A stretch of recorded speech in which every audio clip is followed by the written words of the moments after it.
You guys, welcome back to my channel. So guys, this is your Dong Bisaya at your service. So guys, for today's video, oh my goodness, Christmas is on the air. So mga kadong Bisaya, this is from Ayala Malls, Manila.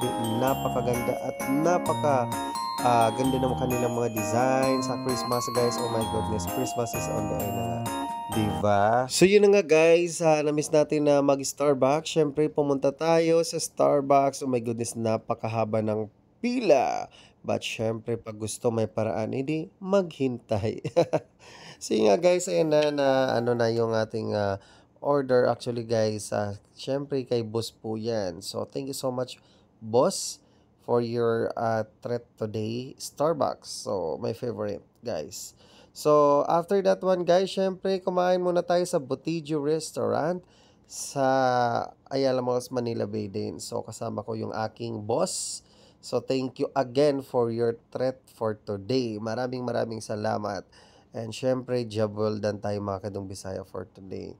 And we thank you God for everything that you give to me and for all of us as a team. So ayan na si Madam, uupo na. So ito na nga mga kadong Bisaya, nandiyan na yung waiter, pipili kami kung anong gusto namin or anong choices namin na pagkain. Syempre yung healthy. So ayun na mga kadong Bisaya, seryoso kunwari pumili. Kunwari lang para alam nilang magaling na tayong pumili or lagi tayong kumakain sa mga restaurant na mga masasarap. Syempre, huwag tayong magpapahalata na kunwari ang tagal kong maghanap kasi hindi ko nga alam dyan hanap o pumili ng ulam. Syempre, alam mo na Japanese restaurant po yan. That's Botijo Restaurant ng Japanese restaurant.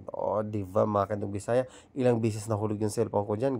So yun na nga mga kadong Bisaya, syempre patuloy na tayo nga pipili ng ano ini-explain ko na isa-isa. Kunwari alam niya, ang hindi alam ng waiter, ayun na naman, tingin na naman sa kabila. But anyway guys, pasalamat tayo na at least nakakatry tayo sa ganitong mga restaurant na before hindi natin natatry. So syempre ayun na nga, nakapili na tayo and waiting na lang tayo para sa serving ng ating food for today's video. Ayun. Wait lang. Meron pa pala akong hinahanap dyan. I think that's only a side dish. Di ko alam kung ano yung pinipili ko dyan. But syempre, tumitingin pa tayo. Malay mo, meron tayong magustuhan pa.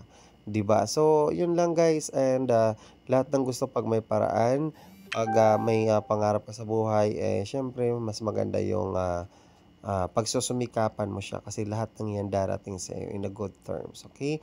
So, ito na nga mga kadong Bisaya, sinerve na, yan na yung in-order ko, vegetable, ayan, yung ano, basta yung mga ganyan, alam nyo na yan guys, so comment down below na lang. So, yun lang guys, and thank you for supporting me, and God bless you.